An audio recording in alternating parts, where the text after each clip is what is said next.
Now, an aggravating fact of this whole thing was dihedral. As you may know, I had 5 degrees in each of dihedral in each tip panel, and that wasn't there for aerodynamic purposes. That was there for mechanical and ground handling purposes, and that was to keep the wingtip off the ground, and so I could put the wheel where the winglet is and where I have a lot of structure to take the loads of bunk on the wing on the ground. Hits the wheel, loads go into where the winglet is, plenty of structure there, as opposed to putting the wingtip wheel out here and having the tip hit the ground, and you got an extra 6 foot of moment arm, and then you have to beef up the spar here to take those loads out at the tip, and it's a chase your tail, get heavier kind of thing. So a little bit of dihedral I figured couldn't hurt, and I had a little bit of dihedral in the model, and it flew okay. And I did test it without dihedral, and the model flew a little bit better that way, without the dihedral, which is true of most flying wings. Most flying wings fly quite well without dihedral. And it has to do with what is called spiral divergence. And with a flat wing, spiral divergence is more prominent, and with a little bit of dihedral, you can get rid of that spiral divergence. However, with flying wings, if you have dihedral, you get a little bit of coupling between the roll and the yaw equations of motion, and you can get into a Dutch roll problem, which can be annoying.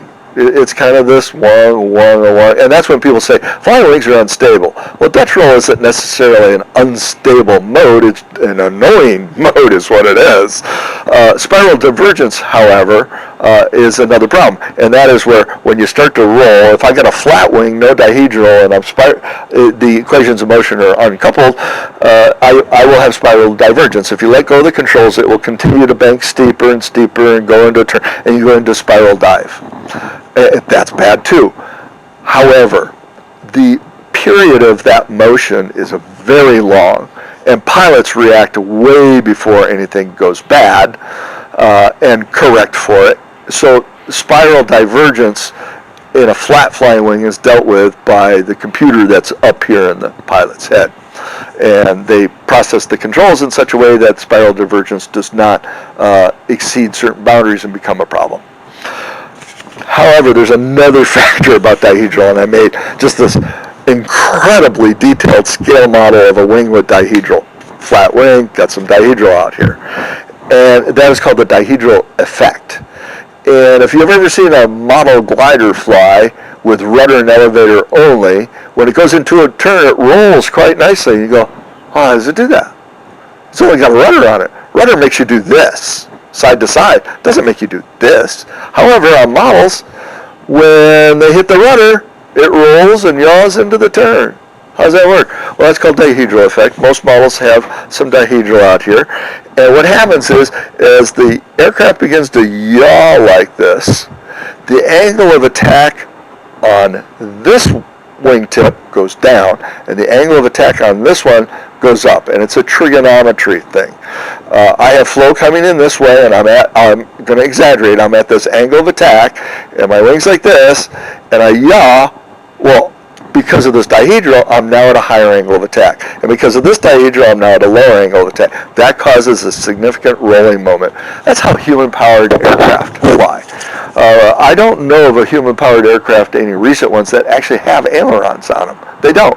They have a tremendous amount of dihedral due to the bending in the wing, and they use that to roll the aircraft when they hit the rudder. So initially the aircraft just yaws like this when they hit the rudder. But it all happens so quickly, you don't hardly notice it. If you ran super slow-mo frame by frame, you'd see it, but it yaws first and then it rolls. So the dihedral on my wing was causing my wing to roll when the wing yaws.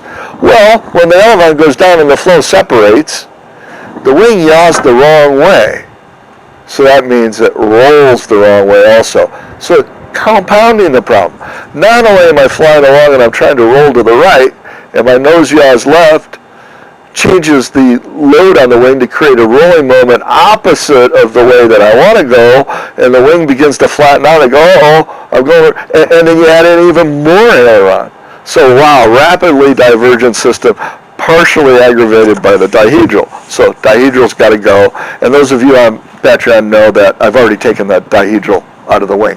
I've ground off the old attachment fittings and put on new ones, and we now have a completely flat wing. I don't think it's aesthetically as pleasing, but hopefully it'll fly better. But I was convinced that taking the dihedral out of the wing would not solve all of my problems. The dihedral is something that was coming into play only after the flow separation was already causing a problem. Loss of lift, adverse yaw, not rolling the right direction. It's not just the dihedral. Okay, so back to Reynolds number problem.